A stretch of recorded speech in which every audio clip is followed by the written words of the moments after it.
नमस्कार, नियोजन competition cracker channel में आपका स्वागत है। देखते हैं आज की महत्वपूर्ण खबरें। भारत रूस शिखर वार्ता, शांति बहाली के लिए हर सहयोग को तैयार, मोदी। देहरादून, उत्तराखंड का एक साथ 5 जांबाज बेटों के शहीद हो जाने से गमगीन। केदारनाथ की विधायक शैला रानी रावत का निधन। गरुड़, मासूमों का काल बनी पानी, 3 बच्चे डूबे, फौजी लापता।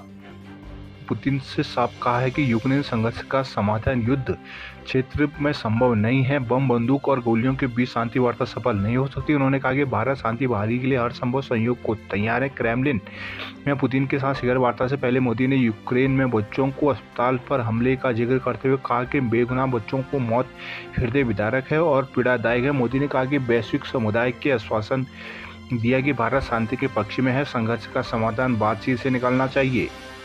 देहरादून जौली हवाई अड्डे के बाहर एक साथ 5 शहीदों के पार्थिव जैसे ही पहुंचे, वहां मौजूद लोग भावुक हो गए। माहौल में गम, गर्व और आक्रोश तैरता नजर आया। कठुआ आतंकी हमले में सोमवार को देश के 5 जवानों के सर्वोच्च बलिदान से लोग गमगीन थे। विनोद सिंह भंडारी के पार्थिव शरीर पर पुष्प चक्र चढ़ाते हुए उनके पिता वीर सिंह भंडारी फपक पड़े, थोड़ा सा लड़खड़ाकर संभले। उन्होंने कहा कि बेटी की शहादत पर गर्व है। दुख इस बात का है कि 3 बहनों का अकेला भाई था, 2 छोटे छोटे बच्चे हैं। अब उनकी जिम्मेदारी हम बूढ़े माँ बाप पर आ गई है। जम्मू कश्मीर में आतंकी हमले को लेकर लोगों में आक्रोश है। उनका कहना है कि इसका बदला फौरन लिया जाएगा। मंगलवार दोपहर से ही एयरपोर्ट के बाहर लोगों के शहीदों को पार्थिव शरीर का इंतजार था। शाम 4:30 बजे सेना के 2 MI हेलीकॉप्टर हवाई अड्डे पर उतरे। शहीदों की पार्थिव देह श्रद्धांजलि के लिए हवाई अड्डे के बाहर लाए गए। गमगीन माहौल में मुख्यमंत्री पुष्कर सिंह धामी, सेना की टुकड़ी और शहीद के परिजनों ने बहादुर सैनिकों को श्रद्धांजलि दी। भनियावाला निवासी शहीद विनोद सिंह के पिता और चाचा पार्थिव शरीर को लेने पहुंचे थे। बेटे की श्रद्धांजलि के लिए पिता वीर सिंह को बुलाया गया था, जो फपक कर रो पड़े। बेटे को बॉक्स में बंद देख असहज से पुष्प चक्र चढ़ाते हुए उन्होंने नीचे झुककर बेटे को नमन किया। देहरादून, केदारनाथ विधायक नैना शैला रानी रावत का निधन हो गया। 68 वर्षीय शैला पिछले कुछ महीनों से बीमार चल रही थी। देहरादून के मैक्स हॉस्पिटल में मंगलवार 11 बजे उन्होंने अंतिम सांस ली। उनके निधन पर PM पुष्कर सिंह धामी ने गहरा दुख जताया। शैला रानी 2022 में दूसरी बार लोग केदारनाथ के लिए चुनाव जीतकर विधायक बनी थी। वे 2012 में केदारनाथ से विधायक रही। 2003-2008 में वे केदारनाथ जिला पंचायत अध्यक्ष रही। इससे पहले वे अगस्त्यमुनि ब्लॉक प्रमुख के पद पर भी रही थी। क्षेत्रीय पंचायत सदस्य पद से उन्होंने अपनी राजनीतिक जीवन की शुरुआत की थी। 2017 में वे कांग्रेस के मनोज रावत से विधानसभा का चुनाव हार गई थी। इसके बाद वे कैंसर से पीड़ित हो गई। कैंसर को मात देकर उन्होंने 2022 में चुनाव जीतकर फिर विधानसभा में कदम रखा था। पिछले कुछ समय से उनकी सेहत फिर गिरना शुरू हो गई थी। इसके बाद उन्होंने मंगलवार रात 11 बजे अंतिम सांस ली। देहरादून, आयुष्मान फर्जीवाड़े के बाद नियमों में होगा बदलाव। तीलू रोतरी पुरस्कार के लिए आवेदन सीमा बढ़ी। 4 धाम में कुंभ जैसा भीड़ प्रबंधन जरूरी। देहरादून, नेशनल हेल्थ एजेंसी ने आयुष्मान योजना के नियमों में बदलाव किया है। अब योजना के तहत इलाज केवल उन्हीं लोगों को मिल पाएगा जिनका नाम राशन कार्ड में दर्ज होगा। राशन कार्ड में नाम न होने पर परिवार के सदस्यों को निःशुल्क इलाज नहीं मिलेगा। दरअसल अभी तक किसी परिवार के मुखिया का नाम राशन कार्ड में होने पर परिजनों को फैमिली विकल्प के तहत योजना में जोड़ दिया जाता था। अब योजना में बदलाव के बाद केवल वही सदस्य इसके तहत लाभ ले पाएंगे जिनका नाम राशन कार्ड में दर्ज होगा। राशन कार्ड में नाम नहीं होने पर पिता या अन्य विभाग के जरिए परिवार के किसी और सदस्य को योजना में शामिल नहीं किया जाएगा। राज्य स्तरीय तीलू रोतली और आंगनबाड़ी कार्यकर्ता पुरस्कार के लिए आवेदन की सीमा 17 जुलाई तक बढ़ा दी गई है। महिला सशक्तिकरण बाल विकास मंत्री रेखा आर्या ने मंगलवार को मीडिया से जारी बयान में यह जानकारी दी। उक्त पुरस्कार वीरांगना तीलू रोतली के जन्मदिन के मौके पर 8 अगस्त को दिए जाएंगे। आर्या ने बताया कि इस वर्ष के पुरस्कारों के लिए आवेदन की समय सीमा 12 जुलाई को समाप्त कर अब तक विभाग 44 आवेदन मिल चुके हैं, लेकिन और अधिक योग्य महिलाओं को पुरस्कार देने का समय सीमा बढ़ाई गई है। आवेदन विभाग के पोर्टल www.wecduk.in के माध्यम से करने होंगे। उन्होंने बताया कि उत्तराखंड की वीरांगना तीलू रोतेली के सम्मान पर हर वर्ष विभिन्न क्षेत्रों में उल्लेखनीय प्रदर्शन करने वाले प्रदेश की महिलाओं को पुरस्कृत किया जाता है, जिसके तहत चयनित महिला को 51,000 रुपये नकद और प्रशस्ति पत्र प्रदान किया जाता है। आर्या ने कहा कि महिलाओं को सशक्त बनाने के लिए केंद्र और राज्य सरकार निरंतर प्रयत्नशील है। हल्द्वानी में 5 जुलाई की घटना, डॉक्टर को दौड़ाकर पीटा, छात्र संघ अध्यक्ष समेत 6 पर मुकदमा दर्ज। हल्द्वानी MP PG कॉलेज के छात्र संघ अध्यक्ष समेत 6 छात्र नेताओं पर मुखानी के क्षेत्र के एक निजी अस्पताल में घुसकर न्यूरोसर्जन डॉक्टर पुनीत कुमार गोयल पर जान में हमला करने का आरोप लगाया। आरोप है कि डॉक्टर को हमलावर छात्र पीटते हुए सड़क तक खींच लाए। मामले में छात्र संघ चुनाव के लिए रुपये न देने की रंजिश का आरोप पीड़ित डॉक्टर ने लगाया। बीती 5 जुलाई की इस घटना का मुकदमा पुलिस ने सोमवार रात लूट, बलवा, धमकाने की धाराओं में नामजद दर्ज कर जांच शुरू कर दी है। भीमताल धारी में गधेरे में नहाते समय सेना का जवान लापता।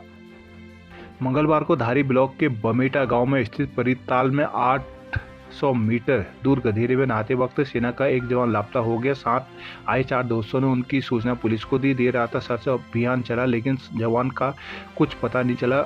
अंधेरा अधिक होने के कारण सर्च अभियान रोकना पड़ा। जवान मूल रूप से बागेश्वर का रहने वाला है। वो वर्तमान में 9 कुमाऊं रेजिमेंट दिल्ली में तैनात है। सेना का जवान हिमांशु डपोल्टिया पुत्र पुष्कर डपोल्टिया 25 वर्ष मंगलवार को अपने दोस्तों के साथ परिताल पहुंचा था। वह गधेरे में नहाते समय गहरे पानी की तरफ चला गया, जिसके बाद वापस नहीं लौटा। धारी चौकी प्रभारी अरुण राणा ने बताया कि हिमांशु मूल रूप से बागेश्वर एवं हाल निवासी कुसुमखेड़ा हल्द्वानी अपने दोस्त विरोध सिंह निवासी देवल चौड़, प्रदीप नेगी निवासी सोमेश्वर अल्मोड़ा, आकाश सिंह बिष्ट निवासी सैलपुर देहरादून और चंदन सिंह निवासी मानपुर पश्चिमी हल्द्वानी के परिताल घूमने आए थे। शाम को 4 बजे के दूरू परिताल क्षेत्र के पास सभी गधेरे में नहाने गए। इसी समय हिमांशु गहरे पानी की तरफ चलता बचा, जिसके बाद साथियों ने घटना की सूचना पुलिस को दी। धारी पुलिस और MDRF ने हिमांशु को ढूंढने का प्रयास किया, लेकिन अंधेरा अधिक हो जाने के कारण सर्च अभियान रोकना पड़ा। पिथौरागढ़ में 8वें दिन पटरी पर लौटी विमान और हेली सेवा। सीमांत जिले में 8 दिन बाद विमान और हेलीकॉप्टर सेवा पटरी पर लौट आई है। मानसून की दस्तक के बाद जिले में विमान और हेलीकॉप्टर सेवा ठप थी। अब मौसम खुलने के बाद विमान और हेलीकॉप्टर में उड़ान भरने से लोगों में राहत महसूस की। मंगलवार को सुबह से ही मौसम साफ रहा। धूप निकलने के बाद देहरादून से विमान दोपहर निर्धारित समय से कुछ देरी से नैनी एयरपोर्ट पहुंचा। देहरादून से 19 सीटर फ्लाई बिग एविएशन के विमान 11 यात्री पहुंचे। विमान कुछ दूर रुकने के बाद 12 यात्री लेकर यहां से वापस देहरादून को रवाना हुआ। पिथौरागढ़ में शिक्षकों की तैनाती के लिए किया गया प्रदर्शन। सूर वैली स्कूल ने बनाया 42वां स्थापना दिवस। टनकपुर से दूसरे दिन भी बंद रहा 12 ट्रेनों का संचालन। चंपावत टनकपुर से मंगलवार को दूसरे दिन भी 12 ट्रेनों का संचालन पूरी तरह से ठप रहा। खटीमा, बनबसा रेलवे स्टेशनों में जलभराव के कारण ट्रेनें बाधित हुई। पीलीभीत, शक्तिनगर, मथुरा, बरेली, सिगरौली आदि को जाने वाली ट्रेनें प्रभावित हुई। टनकपुर स्टेशन अध्यक्ष केडी काफड़ी ने बताया कि टनकपुर से प्रतिदिन 16 ट्रेनों का संचालन किया जाता है। उन्होंने कहा कि खटीमा, बनबसा स्टेशनों के बीच भारी मात्रा में जलभराव, खटीमा बनबसा के पुल संख्या 64 में पानी का स्तर खतरे के निशान से ऊपर आने के कारण ट्रेनों का निरस्तीकरण सॉल्ट टर्मिनेशन किया गया है। सल्ट व्यापारियों ने ऊर्जा निगम अफसरों को बंधक बनाया। सल्ट क्षेत्र में अघोषित बिजली कटौती से परेशान सल्ट के व्यापारियों का मंगलवार को पारा चढ़ गया। व्यापारियों ऊर्जा निगम कार्यालय पहुंचकर अधिकारी को बंधक बना लिया। करीब 4 घंटे तक हंगामा चलता रहा। 20 मिनट तक अधिकारी बंधक बने रहे। इस दौरान लोगों ने दफ्तर के बाहर धरने पर बैठकर जमकर नारेबाजी की। स्थानीय लोगों के मुताबिक क्षेत्र में आए दिन बिजली कटौती होती रहती है। कभी 2 से 3 दिन तक बिजली गुल रहती है, जिससे लोगों के साथ व्यापारियों को भी परेशानी का सामना करना पड़ रहा है। अल्मोड़ा खत्याड़ी में राज्य केंद्र मंत्री का काफिला रोककर बार का विरोध।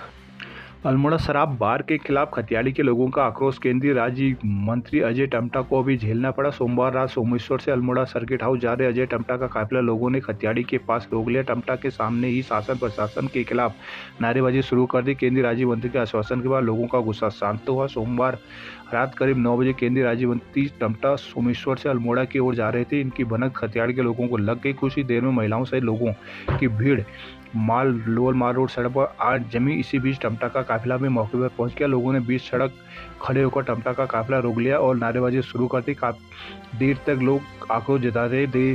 बाद में लोगों ने टम्टा को ज्ञापन सौंप और बार को बंद करवाने की मांग की।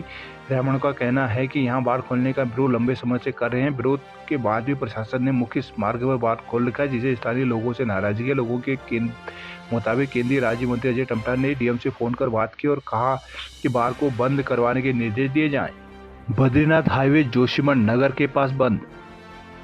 बद्रीनाथ नेशनल हाईवे मंगलवार सुबह 6:30 बजे जोशीमठ नगर के प्रवेश में पहाड़ी टूटने के बाद बंद होगा। यहाँ पर लगभग 25 मीटर से अधिक लंबी पहाड़ी का हिस्सा टूटकर सड़क में आने से सड़क पूरी तरह से क्षतिग्रस्त होगी। साथ ही बड़े बड़े बोल्डर के कारण मार्ग पूरी तरह से अवरुद्ध हो गया। सड़क बंद होने से लगभग 2000 तीर्थयात्री जोशीमठ नगर में ही रुके गए हैं। पहाड़ी का इतना बड़ा हिस्सा टूटकर नीचे आया कि सड़क बुधवार दोपहर बाद खुलने की संभावना है। मंगलवार की सुबह नगर पालिका कूड़ेदान के निकट पहाड़ी का एक बड़ा हिस्सा टूटने से पूरा दिन बद्रीनाथ हेमकुंड आने जाने वाले तीर्थयात्रियों स्थानीय लोग परेशान रहे। पूरे नगर क्षेत्र जोशीमठ में जहां तहां यात्रियों व यात्रा वाहनों की भीड़ है। सड़क बंद होने की सूचना मिलते बीआरओ की टीम मशीनों के साथ मौके पर पहुंची और पहाड़ी से आई चट्टान और बोल्डर मलबे को हटाने लगी। लगभग 9 बजे पहाड़ी से झूलते अन्य बोल्डर व पहाड़ से भारी मलबा टूटकर सड़क में आने से सड़क और क्षतिग्रस्त हो गई। सड़क बंद होने से यात्रा में आए लोगों को भी परेशानी उठानी पड़ी। रुद्रप्रयाग फाटा के पास बंद केदारनाथ हाईवे 18 घंटे बाद खुला। बद्रीनाथ उपचुनाव के लिए 210 पोलिंग पार्टियां हुई रवाना। बद्रीनाथ विधानसभा उपचुनाव के लिए सभी 210 पोलिंग पार्टियां रवाना हो चुकी हैं। जिला निर्वाचन अधिकारी हिमांशु खुराना की निगरानी में मंगलवार को 193 पार्टियों को चुनाव प्रणाली के साथ स्पोर्ट स्टेडियम गोपीश्वर में उनके गंतव्य के लिए रवाना किया गया, जिसे पूर्व सोमवार को रवाना की गई। 17 पोलिंग पार्टियां सकुशल पहुंच चुकी हैं। मतदान केंद्रों में सुरक्षा के पुख्ता इंतजाम किए गए। जिला निर्वाचन अधिकारी ने पोलिंग पार्टियों को निर्वाचन दायित्वों का पूरी निष्ठा के साथ निर्वहन करने के निर्देश दिए हैं। पोलिंग पार्टियों की रवानगी के दौरान सामान्य प्रेक्षक अनीता रामाचंद्रन, अपर जिला निर्वाचन अधिकारी अभिनव साहा, उप जिला निर्वाचन अधिकारी विवेश प्रकाश, रिटर्निंग ऑफिसर आर.के. पांडे सहित सभी नोडल अधिकारी मौजूद थे। मतदान समाप्ति के बाद बुधवार शाम 83 पार्टियां वापस आएंगी, जबकि 227 पार्टियां एक दिन बाद 11 जुलाई को वापसी करेंगी।